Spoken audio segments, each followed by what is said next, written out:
Période de transition, le directoire exécutif de la République, communément appelé directoire, va succéder à la Convention le 5 Brumaire de l'an 4, c'est-à-dire le 26 octobre 1795. Les thermidoriens, qui sont les conventionnels modérés, ce sont eux qui ont renversé Robespierre le 9 Thermidor, veulent par ce changement de régime signifier la fin de la terreur, mais surtout de la révolution.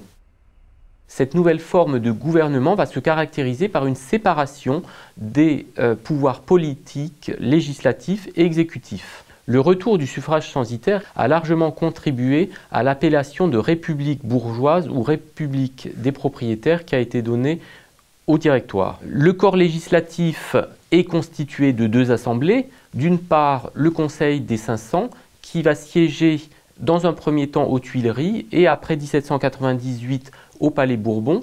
Donc ce Conseil des 500, qui est composé, comme son nom l'indique, de 500 membres, est chargé de proposer des lois. Ces propositions sont examinées par la deuxième chambre, qui est le Conseil des Anciens, composé de 250 membres, dont les membres ont plus de 40 ans, et il est chargé d'examiner ces propositions de loi et de les voter. Le Conseil des Anciens, qui siège, lui, dans la salle de la Convention des Tuileries, est également chargé de choisir parmi une liste de 10 candidats proposés par le Conseil des 500 les 5 directeurs, c'est-à-dire le pouvoir exécutif. Ces 5 directeurs siègent au Palais du Luxembourg et vont se répartir entre eux les différentes compétences comme cela se faisait sous le Comité de salut public. Les affaires intérieures reviennent à Barras, la guerre à Carnot et le Tourneur, Rebelle s'occupe de la diplomatie et Larevillière-les-Paux de l'instruction et de la religion. Tous les ans, l'un des directeurs est changé par tirage au sort,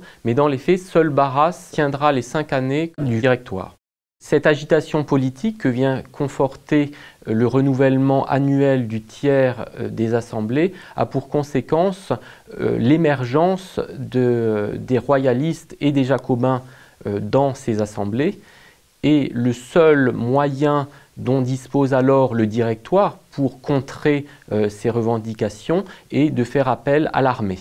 Le coup d'État devient alors le seul mode de fonctionnement de la République et finalement un ultime coup d'État mené par Napoléon Bonaparte le 18 Brumaire mettra fin au directoire. Cette instabilité politique n'empêche toutefois pas le directoire de mener à bien des réformes qui avaient été initiées par ses prédécesseurs, comme par exemple la suppression des corporations, le droit au divorce, la création d'une école publique, ainsi que la fondation de différents établissements comme l'école normale supérieure ou l'école polytechnique.